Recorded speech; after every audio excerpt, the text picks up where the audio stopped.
Greetings. Welcome to my YouTube channel. My name is Mushtaq Memon, Professor Emeritus from Washington State University. We are going to talk about the second part of our project in Armenia. And this video is going to cover the milking of goats, making cheese, and packaging the cheese and sending to different countries. So this is under the help of a U.S. Marketing Assistance Program, which covers so many different areas, but my connection was with the goat production, reproduction, and milk products and things like that. So we will just go ahead and start talking about buried cheese, which was a very interesting and new concept for me. Now, what is the buried cheese of Armenia?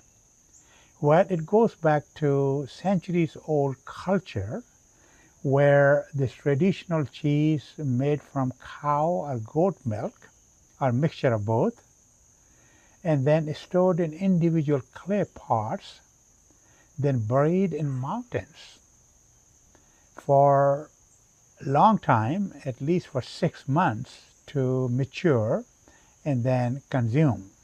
So this is the old concept that now we are trying to promote and revitalize this old concept and then try to, have a, cheese market. So here is the showing that old clay pots, and we are not going to have these big anymore, but we will go ahead and start with showing you how the hand milking is done in Armenia, at least at that time when I was there. Things might have changed and improved in different ways with milking machines, but it has been a few years. So this milking was done mostly by ladies, and the milk hygiene needed to be improved. So the slogan was quality first. So it was a promotion slogan at that time. And I noticed that when these ladies were milking these goats, one goat after the other, they did not wash their hands between the goat milking. The udder was not cleaned or washed, and then the same bucket was utilized for milking many goats. And then it was just a home making old concept of cheese. And it is more like a feta-like cheese, as we are familiar with in the United States and some other countries. Obviously, it's a homemade cheese, so there was no other concepts of milk pasteurization or any quality test which you expect in larger milk pasteurization plants in other places.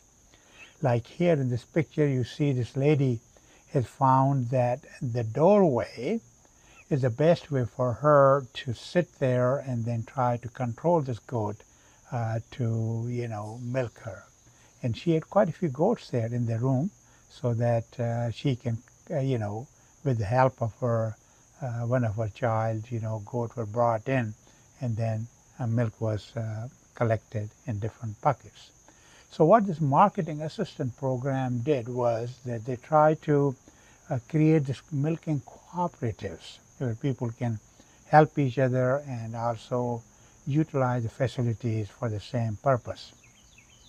So this one of the main thing was that they leased this bulk milk tanks for these cooperative. So these are these old concept of clay pots where cheese was made now, obviously with a little more modern way, and then pack it in these, the pots, and then also modify this old feta cheese concept into various different European cheese. So there were about 8 different flavors of European cheese which were kind of introduced. So then packaging for export was obviously a little more attractive.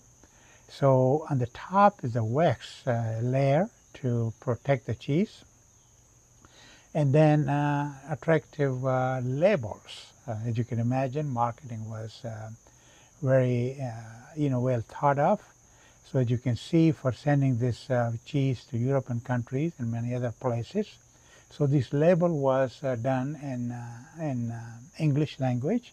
As you can see, there are all the details which are required in most of our Western countries is what is the fat percentage, what is the contents of the cheese, and things like that. And the big thing was that sending this goat to Russia. Now, why Russia? Excuse me. There's no visa requirement between Armenia and Russia.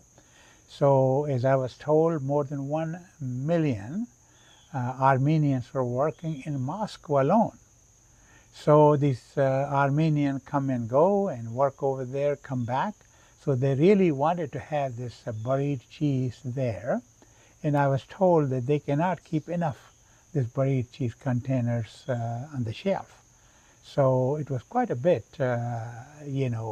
export to Russia. And it was kind of old saying was coined that to Russia with love. So with that, I'm going to stop at this video, but I'm very excited to bring some more videos to you, all those journeys and different projects in different developing countries. So I hope you'll join me. Until then, I wish you well. Bye-bye.